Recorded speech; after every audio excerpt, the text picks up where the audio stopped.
It is April 27th and 27 Years of Life is finally out. Thank you for all of those who have pre-ordered. The book is available on Amazon, on ebook right now. I'm facing a little bit of challenges getting the actual paperback approved and ready for purchase, but it's coming. Keep an eye out. I will post when that is available if you want the actual paper book copy. I just want to explain a little bit about why I published this book, the reason behind it, it's in my intentions with it, my goals, what I want to share with it, the creative process, all of that for those who are interested. So 27 Years of Life is a book of poetry that includes poems that I wrote all at the age of 27, with the exception of one being written at 26. And I included that because I felt like it was an important poem having to do with the environment. But as far as all the poems, so I've been through a lot of difficult things and hardships in my life that have shaped me, but I feel like they have shaped me for the better ultimately, because I've come to this place of growth and understanding, and everything truly happens for a reason. Even the difficult things have been present to be a catalyst for my growth and a rebirth or an evolving of some sorts, right? So it speaks really brutally and honestly about things. It's my art. I'm an artist, and I'm a little sensitive about my If you know where that reference is from. Shout out to Erica Badu. But I feel like I wanted to share parts of myself and an expression with the world. And I've tried to do this in the past in many different ways. And I think it wasn't always received well, or maybe I struggled with executing it all the way through and doing it correctly. But I put a lot of work, time, effort, and intention in this book. And I really just wanted to make it a point to share parts of myself and my experience. I shared the table of contents list on my Instagram page, so you can see some of the poems have some kind of jarring names, I guess, for lack of better words, where it makes you question, what is this about, So the year of 27 was a rough year, a transformative year, a year of rebirth. A lot of things happened in that year. And now I'm 28, and I wanted to publish the book sooner, but I'm able to do it now. I entered a poetry contest in September of last year of 2024. And the contest was geared towards writers for them to publish their poems that they wrote all in the month of September. I entered the contest. It was Book Leaf Publishing. I had to pay $50 to join. It wasn't very detailed and inclusive as to what pricing would be, what to expect from this publishing company, right? But I did it anyways because I wanted to get back into the habit of writing consistently. I'm like, this will stretch me. It's perfect. It's growth. September was a hectic month, right? But I was challenged. I was, open to the challenge. So after submitting all the poems, emailing back and forth, trying to get some clarity, they tried to upsell me to buy more, to change the cover of my book, which I designed myself. Thank you very much. I designed the cover. Everything's done by me. I did pay someone to help me with formatting just because of the time sensitive issue. But for my first book, The Average Girl Me, I did all the formatting for myself for both the ebook and the paper hardbook copy. So back to the storyline as far as with Book Leaf Publishing, I was emailing back and forth, and by not getting clarity in my answers and clear communication, I was like, you know what, I don't want to move forward. Please give me a refund. I no longer want to do this. They were like, oh, give us some days. A lot was happening. Life was lifing, to say the least, right? Had became homeless, all these different things. So trying to look for work, trying to be independent, try to navigate life, figure things out. And I got back to them maybe around December, finally asking, please give me a refund. Do not move forward with my book. They didn't get back to me. So in January, I saw their ad again, geared as a poetry contest. We'll publish your book after. I believe they're based in India. And I reached out to them through DM because they weren't responding to my emails. So I reached out and I asked, like, oh, can I have a refund? What's going on with my book? And they're like, well, look into it. Give us some time. Only for them to say, well, actually, your book's already published. You could imagine how I felt. I said, what? So they sent me a link to my book as an ebook on their website. Now, most of their books were going for 150 rupees. They made my book 300 rupees. I was like, okay, so I guess maybe they see it of quality, right? But I was like, I didn't approve this. I wonder how long it's been there. Also, we didn't discuss prices. I don't know what's my cut. How much are they making? Like, it felt like they had took my rights, took my voice, took my work and published it against my will without my consent. And I didn't like that. I was like, what? And I couldn't get an answer. And they were like, maybe we could take your book down, but you can't get a refund, which felt like, you're playing with me at this point. And I'm clearly effectively like saying multiple times, please take it down. I don't want my book. There goes, well, actually your book's coming out on Amazon very soon. And I was like, I didn't approve that. So then I get an email saying, oh, your book's out.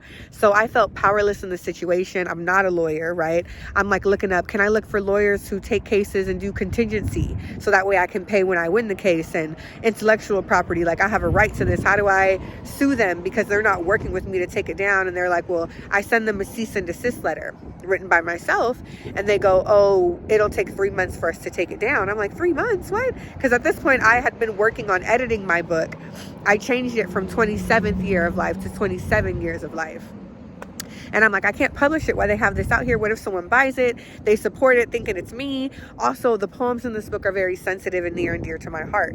There are people, I wanted to do things in a certain manner of letting certain people know things before the book goes live.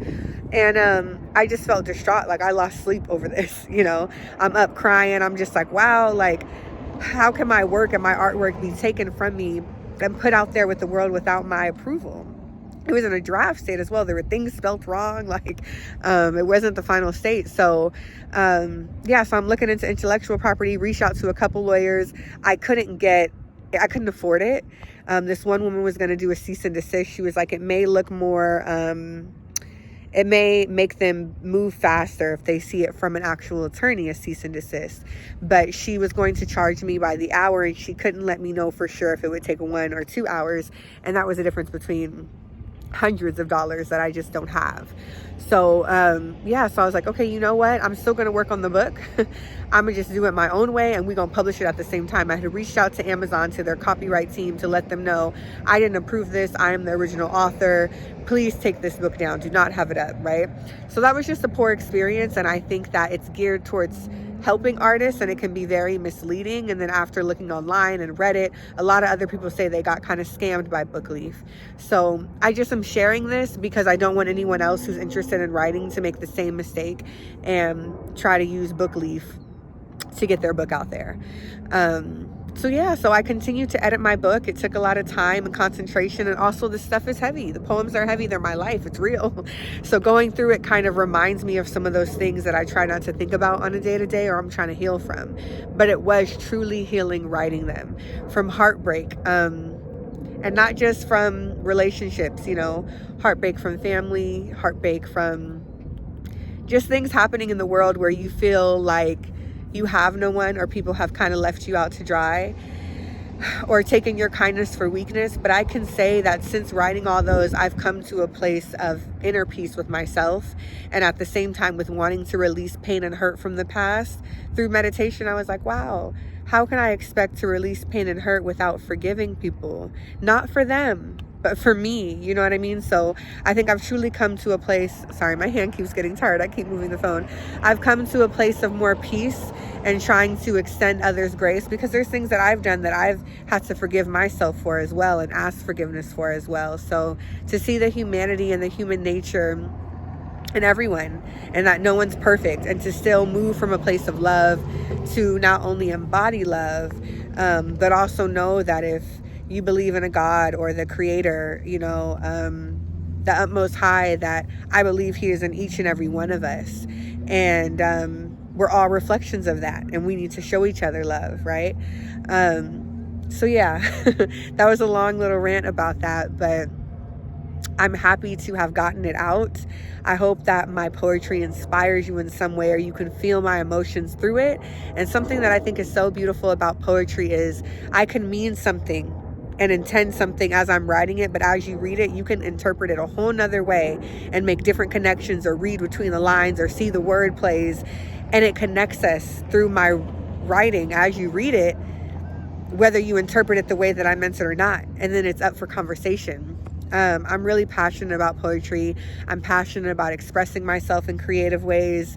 I've been writing since I was in the 3rd grade. A shout out to Lyndon, my librarian teacher, who encouraged me to write and put my poems and poetry contests encouraged me to enter, and as you know, a child, and I won a lot of those contests. I'm excited. It's finally here. Like, I've been talking about this for years, and now I'm a second published author. This is my second book, and I self-published. I'm an independent author. I've done it myself, you know. I appreciate anyone who's ever supported my poetry or read my poems or believed in me.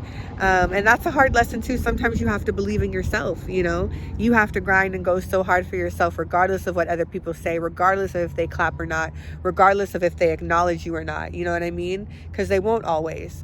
And yeah, so I don't know, that's just my words on it. I hope you buy it and support it. If you do, please reach out to me. You can email me. You can hit me up on Instagram. My email is shakisatomi@gmail.com. My Instagram is shakisatomi. TikTok, shakisatomi. That's all of it. You can reach me on any platform for the most part at that username or tag name, I don't even know. But yeah, I just want to take this time to celebrate and also extend my gratitude. I want to say I'm thankful, I said, for all of those who support me, but even all of those who have had moments or haven't supported me or caused me pain because from that pain, beautiful artwork grew. You know, it inspired my poetry and different life lessons that I needed to learn to have me get to this place of arrival of where I'm at. And I'm still growing, still evolving, still trying to be better, you know. I've been doing a trauma recovery therapy workshop. And so I'm actively working on healing myself. So that way, you know, I can be better and show up better in this world, not only for me, but for the generations to come after me, in my family at least, you know. So yeah, I hope you enjoy the read. Go on the journey with me. Go on this wild ride. It's sure to make I'm sure cause a few gasps. A few, did she really say that?